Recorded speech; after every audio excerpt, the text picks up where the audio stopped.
misery of conditions in the field, but others were heavily idealised. Captain Frederick Dallas of the 46th Foot indignantly noticed, "An illustrated newspaper with pictures of us here, only dressed as we ought to be, not as we are. I can assure you that to this date, the 12th of January, we have neither the huts, fur hats, boots, or anything in the picture."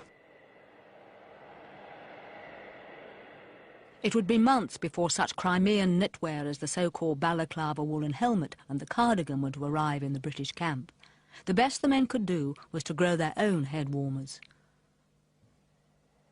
The Punch cartoon view of the situation ran, "Well, Jack, here's good news from home. We're going to have a medal." Well, that's very kind. Maybe one of these days we'll have a coat to stick it on.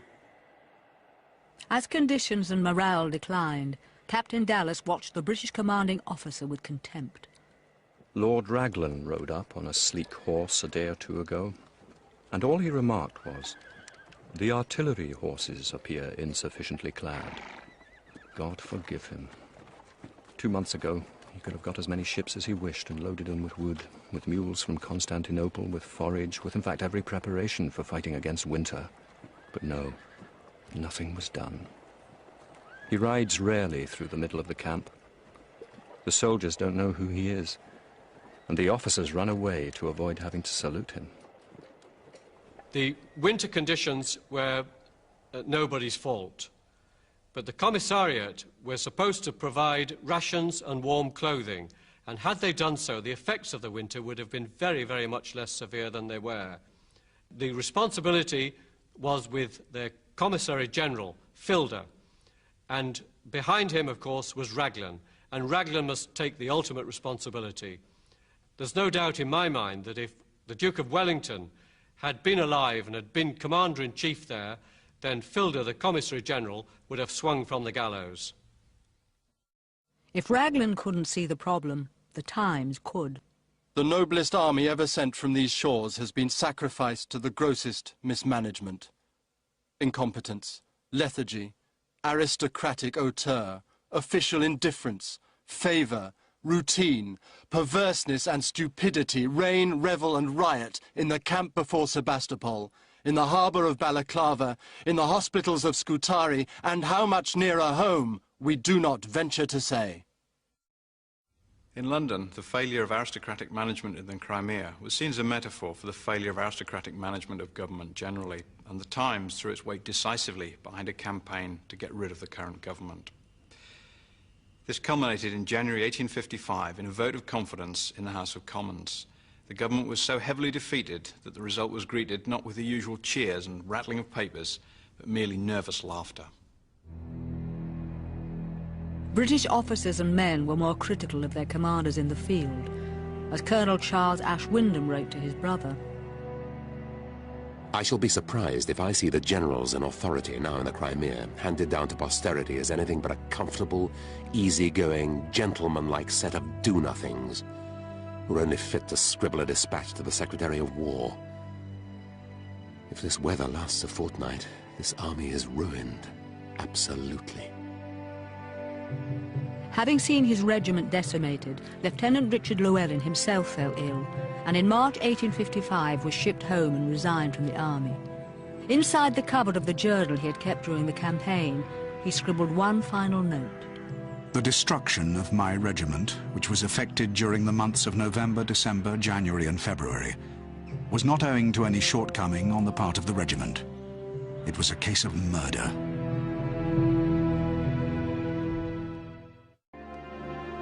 By February 1855, as the siege entered its 4th month, the Allied camp had moved 8 miles closer to Sebastopol.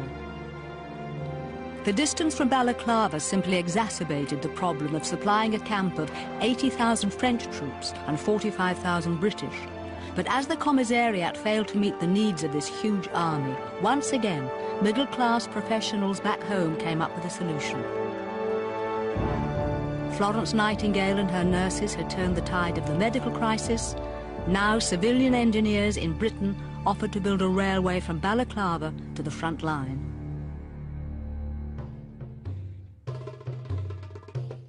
The Turks provided 200 Montenegrin and Croatian labourers from the far-flung outposts of their Ottoman Empire to prepare the ground. At the beginning of February, they were joined by 500 skilled navvies who arrived from Britain to lay the track.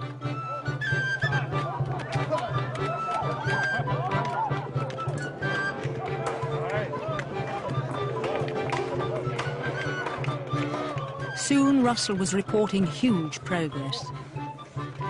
The navvies are working away heartily, pulling down the rackety houses near the post office at Balaclava so as to form the terminus of the Grand Crimean Central Railway, with branch line to Sebastopol. They have landed a large quantity of barrows, beams, rails, spades, shovels, picks and other materials.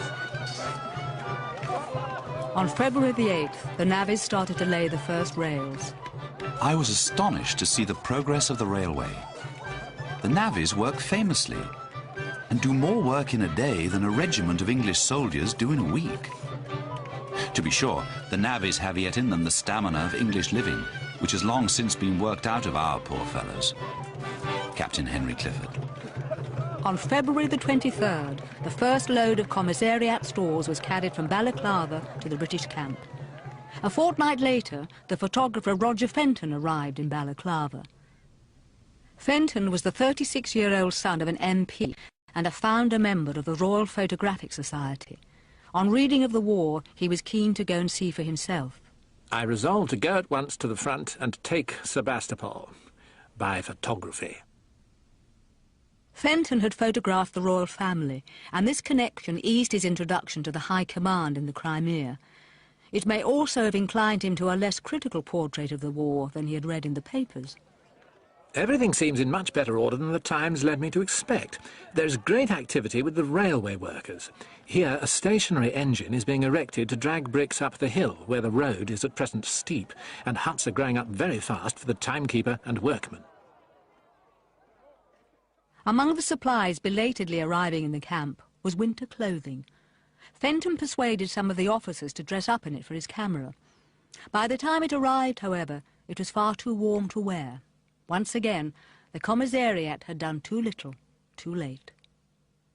The Russians inside Sebastopol were also receiving supplies and reinforcements. One new arrival was a 26-year-old artillery officer, Leo Tolstoy. In a letter to his brother, he wrote, "Dear Sergei, I'll give you an idea of the state of our affairs in Sebastopol. The town is besieged from one side, the south, where we had no fortifications when the enemy approached it.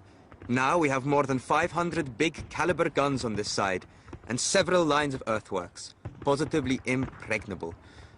I spent a week in the fortress, and the last day I used to lose my way among these labyrinths of batteries, as though in a forest. The enemy can't get any further. At the slightest advance, he's showered with a hailstorm of missiles."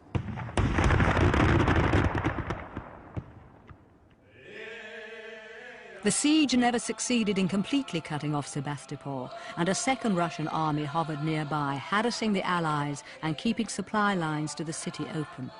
Russian sailors, their ships sunk to blockade the Allied navy, helped man the city's defences. Lieutenant Captain Piotr Leslie looked confidently at the enemy outside the city walls. "We now have two Sebastopols, and there isn't much difference between them. The other Sebastopol has even outdone the real Sebastopol. If the newspapers are to be believed, a railway has been built there, but from our heights you can't see it yet. And how marvelous it will be when we drive them away, and the railway and wooden huts remain in our hands." Outside the city, Roger Fenton was equally envious of the Russian defences. Up to the present time, the Russians have decidedly the best of it. That is the siege, though whenever they attack, they lose heaps of men. Every morning sees some fresh work commenced or finished by the Russians. Sometimes a new rifle pit is finished in the night, sometimes two or more are connected together by a trench so as to form a kind of advanced battery. Often between attacks, a burial truce was arranged, so that the no-man's land which separated the two front lines could be cleared of the dead and dying. William Howard Russell described one such occasion in the Times. The sight was strange beyond description.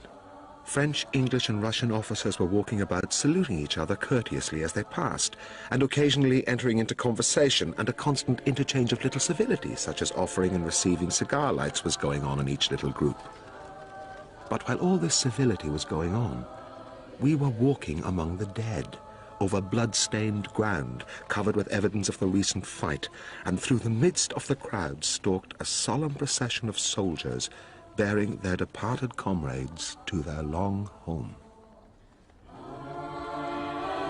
After such brief respites, trench warfare resumed with a vengeance.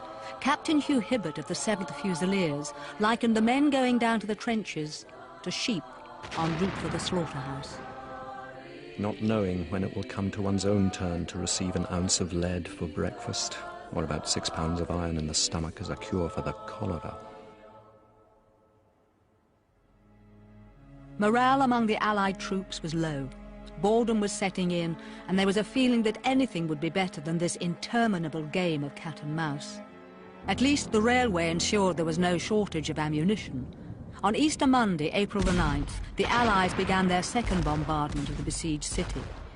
General Semyarkin of the Russian infantry wrote to his wife that evening, "At 5:05 in the morning, the gentlemen Europeans opened fire along the entire line of Sebastopol's fortifications, and both sides began to ring out with thousands of guns of large caliber."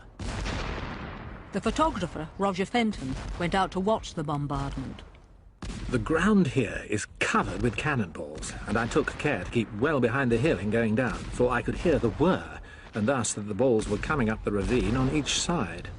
The 68-pounders especially almost burst the ears, and the shot from them sounded like an express train that had broken off the line and leapt up into the air. The shot and shell did not disturb me so much as the awful clangour, as if all hell had broken loose and the legions of Lucifer were fighting in the air. I could only see the Russian redoubt indistinctly. The mist was so thick and the smoke hung heavily, but it was easy to see that they were not firing one gun to our 4. It must have been uncomfortable in their quarters. Just 5 days later, Semyarkin wrote another letter. The situation in Sebastopol remains the same, with ceaseless artillery fire from both sides. It is sad on the heart, but Sebastopol still stands. Everything broken or ruined during the day is repaired overnight, despite the firing, so that by morning it is as though nothing has happened. Leo Tolstoy was posted to the 4th bastion, the most dangerous of Sebastopol's fortifications. Between shifts, he worked on 3 short stories, the Sebastopol Sketches, which were published during the siege. Despite being fiction, they were to earn the young writer a reputation as a war correspondent to rival Russells. April the 14th. I'm living in Sebastopol. Our losses already amount to 5,000, but we're holding out not merely well, but in such a way that our defense must clearly prove to the enemy the impossibility of ever taking Sebastopol. In the evening, wrote 2 pages of Sebastopol sketches. Yesterday, a shell exploded near a boy and girl who were playing horses in the street. They put their arms around each other and fell down together.